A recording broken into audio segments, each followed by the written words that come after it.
So we're in Unit 19, the discussion of temporal clauses, which is in the book on pages 547 and 548, yeah, and 549. Don't look at those pages yet. Let's look at these English sentences that Belisi's written on the blackboard. So these are it's about a certain kind of clauses that the book calls temporal clauses. They're until clauses, as long as clauses, and before clauses, okay, of a certain kind. So if you say in English, I was fighting until I won, okay, here's the question about something like that from a Greek point of view. If you're going to say until I won, is that going to be indicative or a mood? Okay.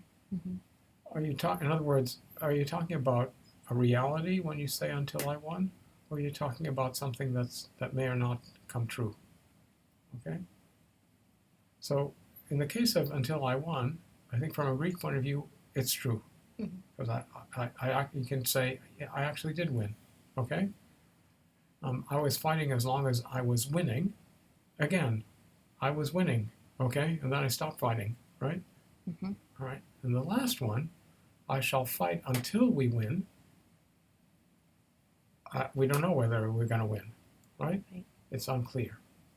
Okay?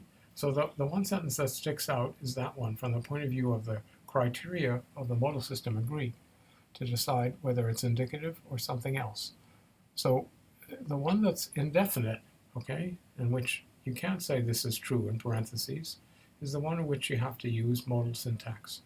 So in the case of until, there are two words in Greek for until. They're mekri and heos.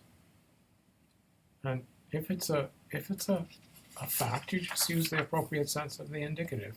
So the first one, until I won, you'd use mekri or heos, and the aorist. If you were, as long as I was winning, then you use mekri, which you also use for as long as, with the imperfect, right? It's about a process going on, right? And real. But in the last one, what are you going to do? Well, we've seen two strategies for sentences like that. Remember we talked about purpose clauses and result clauses, right?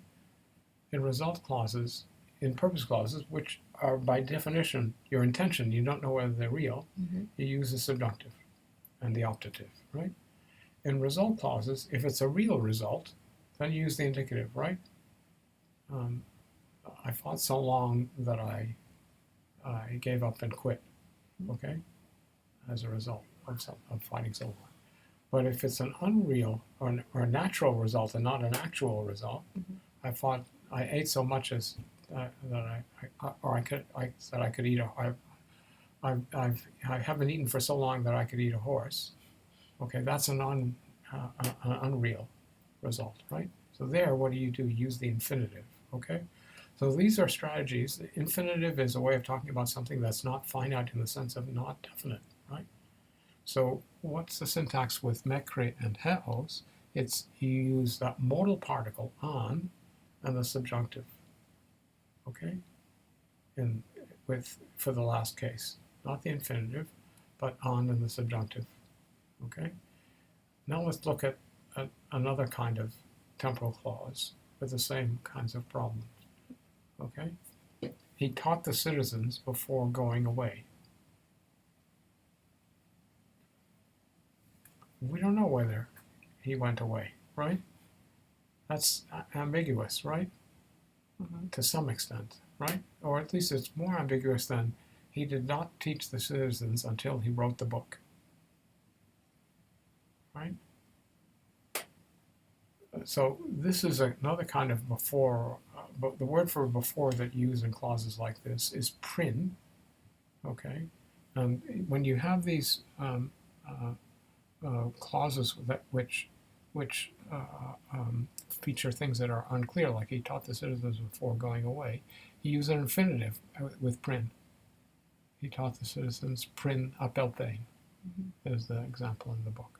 Or the other example is he will announce the victory to the city before the heralds come, right? And they haven't come yet, right? So there's there's a question about the factualness of the material in the before or the until clause. So when you use prin, you use the infinitive for the indefinite version and the indicative for the definite ones. When it comes to mekri and heos, you use the indicative for the real ones, and you use the subjunctive with on for the others. That's what it comes down to. Okay. So I hope the concept is clear.